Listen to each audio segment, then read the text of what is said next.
अगर आप भी कर रहे हैं बार बार अपमान का सामना, तो ध्यान रखें महात्मा बुद्ध की ये बात, अपमान सीधा हमला आत्मविश्वास पर करता है। आत्मविश्वास टूट जाए तो जीवन के एक एक पल को जीना मुश्किल लगता है। सवाल यह उठता है कि हम क्या करें कि अपमान को अपने जीवन में जगह ही ना लेने दें। कहते हैं वेद पुराणों से अच्छी शिक्षा कहीं और नहीं मिल सकती, तो आइए जानते हैं एक ऐसी कहानी जिसे अगर आप अपने जीवन में उतरेंगे तो अवश्य ही इस दुविधा से दूर हो जाएंगे। सांझ का समय था। महात्मा बुद्ध एक शिला पर ध्यान की मुद्रा में बैठे हुए थे।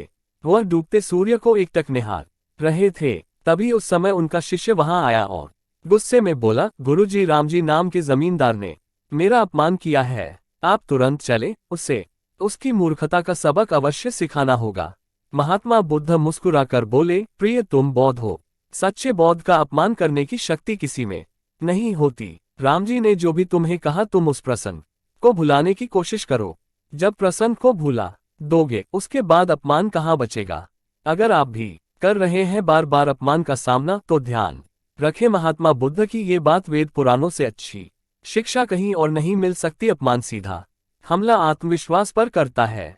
आत्मविश्वास टूट जाए तो जीवन के एक एक पल को जीना मुश्किल लगता है। सवाल यह उठता है कि हम क्या करें कि अपमान को अपने जीवन में जगह ही ना लेने दें। कहते हैं वेद पुराणों से अच्छी शिक्षा कहीं और नहीं मिल सकती, तो आइए जानते हैं। बौद्ध बोला, गुरुजी, लेकिन तथागत उस धूर्त ने आपके प्रति भी अपशब्दों का प्रयोग किया है।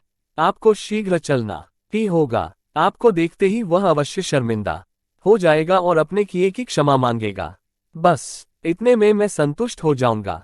महात्मा बुद्ध समझ में आ गया कि शिष्य में प्रतिकार की भावना प्रबल हो उठी है। इस पर किसी सदुपदेश का प्रभाव नहीं पड़ेगा। कुछ विचार करते हुए बुद्ध बोले, अच्छा वत्स, यदि ऐसी बात है तो मैं अवश्य ही रामजी के पास चलूंगा और उसे समझाने की कोशिश करूंगा। बुद्ध ने कहा, इस प्रसंग की चर्चा हम सुबह चलकर करेंगे। प्रातःकाल बात आई गई हो गई।